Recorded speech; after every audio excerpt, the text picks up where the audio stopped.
بسم اللہ الرحمن الرحیم، ایاک نعبد و ایاک نستعین۔ میرے پاکستانیوں، جب میں سمجھتا ہوں کہ یہ اب حکومت کامیاب ہوگی ہے سائفر کو دبانے کے لیے، کیونکہ سائفر کے اندر ایک ایسی چیز ہے جو ڈائریکٹلی یہ جو لوگ اس وقت حکومت کر رہے ہیں اور ان کے پیچھے جو سہولت کار تھا، یہ تو ڈائریکٹلی ان کے اوپر آتا ہے کہ انہوں نے ایک سازش کر کے ایک الیکٹڈ حکومت کرائی، لیکن یہ خود ہی اپنے پیر پہ کلہاڑی مارنے کے لیے ماہر ہیں۔ اتنا ان کو خوف ہے کہ عمران خان کسی طرح الیکشن سے باہر کیا جائے، کیونکہ ڈر لگا ہوا ہے کہ الیکشن میں آ گیا تو ہار جائیں گے۔ تو ان کی پوری کوشش ہوتی ہے کہ ہر کوئی موقع نہ جائے کہ کسی طرح اس کو ڈسکوالیفائی کرے، جیل میں ڈالے۔ یہ کوئی 14 مہینے سے یہ لگے ہوئے ہیں۔ پہلے اس سے میں صرف اعظم خان کے اوپر بات کرنا چاہتا ہوں۔ جس اعظم خان کو میں جانتا ہوں وہ ایماندار آدمی ہے، قابل آدمی ہے، اور جس طرح کی باتیں میں نے پڑھی ہیں سائفر میں وہ کہہ نہیں سکتا۔ جب تک میں اعظم خان کے منہ سے نہیں سنوں گا میں مانوں گا نہیں، کیونکہ اس میں یہ کئی باتیں حقیقت کے ساتھ نہیں ہیں۔ یا تو زبردستی سے اسے کروایا گیا ہے، کیونکہ زبردستی تو اس وقت ساری 2 پارٹیز بنا دی ہیں۔ زبردستی میں لوگوں کے اوپر بندوق رکھ کے کہ جی آپ اس پارٹی پہ جائیں، اور بندوق کر کے دوسری پارٹی میں جائیں، ان کے ہی بیچاروں کا بیڑا غرق کر کے رکھ دیا اس میں۔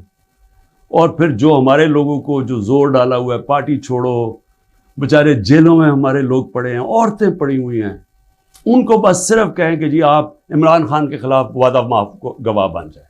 یہ وہ بنتے ہیں تو آپ چھوٹ جائیں گے، اور یا پھر کہ جناب آپ کھڑے ہو کے جا کے وہ ٹی وی پہ کہیں میں پارٹی چھوڑ رہا ہوں۔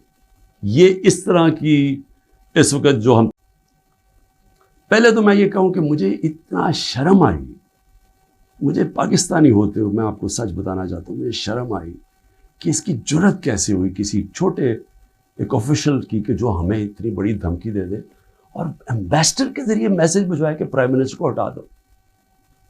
لیکن اس کی غلطی نہیں تھی، شرم یہاں نہیں آ رہی تھی۔ جن لوگوں کی ذمہ داری تھی کہ قوم کی حفاظت کرنا، جس آدمی کی کہ قومی وقار کو بچانا، قومی غیرت، وہ ساتھ ملا ہوا تھا۔ اس نے ان کے، یعنی یہ سارا پلان ادھر سے شروع ہوا تھا۔ اور میں صرف اپنی قوم سے یہ کہنا چاہتا ہوں کہ دیکھیں، یہ یاد رکھیں کہ اب ایک چیز سمجھیں، جب اگر میں جنرل باجوہ کی تنقید کر رہا ہوں، اور یہ میں سارا ثابت کر سکتا ہوں کیونکہ مجھے پتہ ہے ساری چیزیں میرے اندر، ایک ایک چیز مجھے یاد ہے ہوا کیا، اس سے پہلے بھی اس کے بعد بھی۔ میں پاکستان کی فوج کی تنقید نہیں کر رہا، میں ایک آدمی کی کر رہا ہوں جو غلطی کی جس نے۔ یہ ہم بہت بڑا ظلم کر رہے ہیں اپنے ملک سے کہ ہم جنرل فیصل نصیر، مجھے پہلے سے پتا تھا کہ میرے اوپر، میں 6 ہفتے پہلے سے لگا ہوا تھا کہ مجھے انہوں نے قتل کرنے کی کوشش کرنی ہے، اور دینی انتہا پسند کے نام، میری جلسوں کے اندر تقریریں تھیں۔ تو جب میرے اوپر اٹیمپٹ ہوتا ہے اور میں FIR لگواتا ہوں، مجھے پتا تھا کہ یہ پیچھے سب سے یہ تھا، ماسٹر مائنڈ تھا، اپنی FIR نہیں کٹوا سکا۔ جب JIT کے اندر یہ ثابت ہو گیا کہ ایک نے 3 شوٹر تھے، تو جو سارا حکومت کا جو انہوں نے کوشش کر رہے تھے کہنے کی جی دینی انتہا پسند ہے، وہ جب سارا وہ ان کا نیریٹو ہی ختم ہو جاتا ہے، تو انہوں نے JIT کو سیبوٹاج کیا، اور پھر میرے اوپر غداری کا پرچہ کر دیا ہے کہ جنرل فیصل نصیر کو میں نے ڈرٹی ہیری کیوں کہا، سائیکوپیتھ کیوں کہا، میرے اوپر غداری کا پرچہ لگ جاتا۔ میں پھر سے کہتا ہوں کہ اگر ہم نے یہ کرنا ہے اپنے ملک کے ساتھ کہ کسی ادارے کو، اگر میں کسی جج کی بات کروں گا تو میں ساری جوڈیشری کے خلاف ہو گیا، اس کا مطلب کیا، میں پولیس کے خلاف کروں گا تو ساری پولیس کو میں نے برا بھلا کہہ دیا۔ یہ تو ہم اپنے ملک کو تباہ کر رہے ہیں۔ یہ پلیز میری قوم، پلیز آپ یہ سمجھ جائیں ایک بات۔ لیکن سائفر تھا کیا؟ 6 مارچ کو 2022 6 مارچ میٹنگ ہوتی ہے، پاکستان کا ایمبیسڈر اسد مجید اور امریکہ کا جو under secretary of state Donald Lu, Washington میں میٹنگ ہوتی ہے،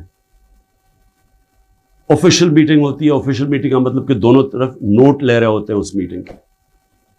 اس میٹنگ کے بعد ایک سائفر کا مطلب ہوتا ہے ایک خفیہ ایک کوڈ کے اندر میسج بھیجی جاتی ہے جو کہ ساری دنیا میں آپ کے جو ہمارے جو ایمبیسڈرز ہوتے ہیں وہ ساری دنیا میں ہر ملک کے ایمبیسڈر اپنے فارن آفس کو خفیہ میسیجز بھیجتے ہیں جس کو سائفر کہتے ہیں. وہ سائفر آتا ہے پاکستان اور وہ میں جب پڑھتا ہوں تو اس میں کیا لکھا ہوتا ہے. سائفر میں دو مین چیزیں ہیں, باقی تو اور بھی چھوٹی موٹی چیزیں ہیں.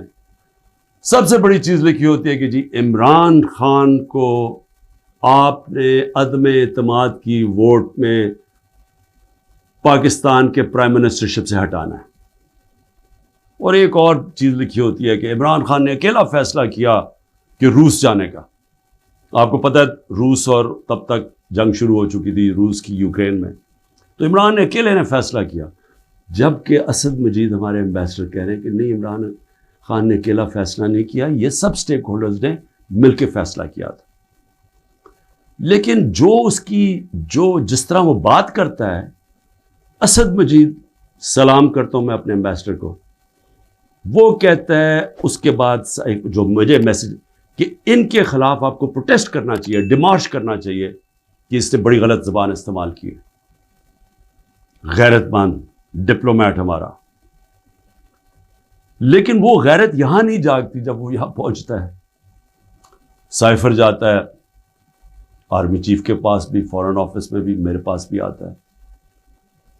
میں جب وہ دیکھتا ہوں میں حیران ہو جاتا ہوں کہ اس کی جرت کیسے پڑی ہے لکھنے کی. یہ کیسے کہہ سکتا ہے. اور پھر جب میں یہ دیکھتا ہوں کہ یہ کہہ رہا ہے ایک ایمبیسڈر کو کہ اپنے پرائم منسٹر کو آپ نے ہٹانا ہے, تو پھر میں دیکھتا ہوں کہ یہ میرے لیے تو نہیں ہے. ایمبیسڈر تو مجھے جواب دے ہے, تو مجھے کون ہٹا سکتا ہے؟ پاکستان میں مجھے کون ہٹا سکتا تھا؟ ایک ہی آدمی, جنرل باجوہ. سائفر تو جنرل باجوہ کے لیے ہے, اس نے بھیجا ہے. تو مجھے وہاں سے پہلے سے ہوتا ہے کہ اب تک ہمیں لوگ کہہ رہے ہیں, مجھے خبریں آتی رہتی تھیں کہ جناب فیصلہ ہو گیا آپ کی گورنمنٹ ہٹانے کو. مجھے رپورٹ آ رہی رہتی ہے, آئی بی والے مجھے آ کے بتاتے تھے کہ جی دیکھیں شہباز شریف کی خفیہ میٹنگز ہو رہی ہیں, بیچ میں ان کے لوگ پڑے ہوئے ہیں, جنرل باجوہ کی کوئی فادر ان لا ان کے گھر میٹنگز ہو رہی ہیں. یہ ساری مجھے خبریں آ رہی تھیں. لندن کسی کو بھجوایا جا رہا ہے. تو میں مانتا نہیں تھا. میں جنرل باجوہ کو جب ملتا تو وہ کہتے تھے ہو ہی نہیں سکتا, ہم تو کنٹینیوٹی چاہتے ہیں. اور میں بھی اپنے آپ کو ہوتا ہوں کہ میں مان جاتا تھا.